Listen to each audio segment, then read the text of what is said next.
আসসালামু আলাইকুম। আর মাত্র কিছুদিন পরেই আমাদের মাঝে হাজির হচ্ছে পবিত্র ঈদ উল আজহা বা কোরবানির ঈদ।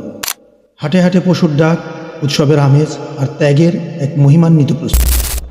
কিন্তু কখনো কি আমরা একটু গভীরভাবে ভেবে দেখেছি কোরবানির আসল উদ্দেশ্যটা কি? প্রতি বছর কোরবানির ঈদে আমরা লাখ লাখ পশুর কোরবানি দিয়ে থাকি, কিন্তু এই কোরবানির ঈদে আমরা সাধারণত যে পরিমাণ পশুর কোরবানি দিয়ে থাকি, যদি তার এক সিকি ভাগও অর্থাৎ 4 ভাগের 1 ভাগও নিজেদের ভেতরের পশুকে, নিজেদের ভেতরের পাশবিকতাকে হত্যা করতে পারতাম, তাহলে আজ আমাদের এই সমাজ, আমাদের এই সংসারটা কতই না সুন্দর হয়ে উঠত। কোরবানি শব্দের অর্থ হলো উৎসর্গ বা নিকটবর্তী হওয়া, আল্লাহর সন্তুষ্টির জন্য নিজের সবচেয়ে প্রিয় বস্তুকে ত্যাগ করা। অথচ আজ আমাদের কোরবানিটা অনেক সময় সীমাবদ্ধ হয়ে পড়েছে কার পশুটা কত বড়, কার পশুর দাম কত বেশি, সেই প্রতিযোগিতায়।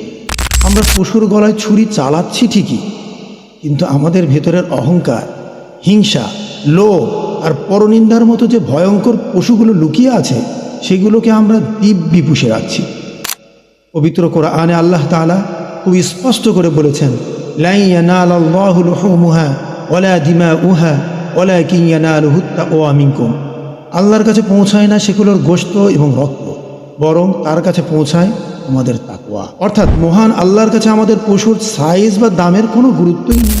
গুরুত্ব হলো আমাদের নিয়ত আর মনের পবিত্রতার। আজকের এই দিনে আমাদের একটি বড় শিক্ষা নেওয়া দরকার। পশু কোরবানির মাধ্যমে আমরা যেন আসলে আমাদের নিজেদের নফস বা অহংকারকে কোরবানি দেওয়ার প্রতীকী চর্চা করি।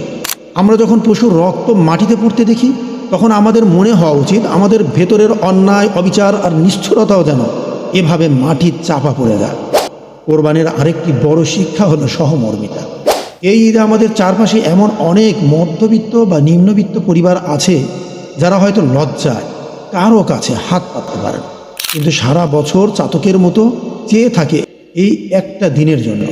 আমাদের কোরবানির আনন্দ তখনই পূর্ণতা পাবে যখন আমাদের পশুর গোশতের সিংহভাগ চলে যাবে সেই সব সুবিধাবঞ্চিত মানুষের ঘরে, আত্মীয় স্বজনের টেবিলে, কোনো লোক দেখানো মানসিকতা ছাড়াই। আসুন এবারের কোরবানিটাকে আমরা একটু অন্যরকম করি। পশুর সাথে বুকের ভেতরে লুকিয়ে থাকা হিংসা, অহংকার আর লোভের পশুটাকেও এবার জবাই করে দিই। একজন মানুষকে ক্ষমা করে দিই, ভাঙা একটা সম্পর্ককে জোড়া লাগিয়ে দিই, আর প্রতিবেশীর মুখে হাসি ফোটাই। যদি আমরা আমাদের ভেতরের পাশবিকতাকে বিসর্জন দিতে পারি, তবেই আমাদের কোরবানি সার্থক হবে, সমাজটা সুন্দর হবে, আর আল্লাহর দরবারে আমাদের এই ইবাদত অবশ্যই কবুল হবে ইনশাআল্লাহ। পবিত্র ঈদে আমাদের সবার কোরবানি কবুল হোক, সবার জীবন সুন্দর হোক, এই কামনায় আজকের মতো বিদায় নিচ্ছি।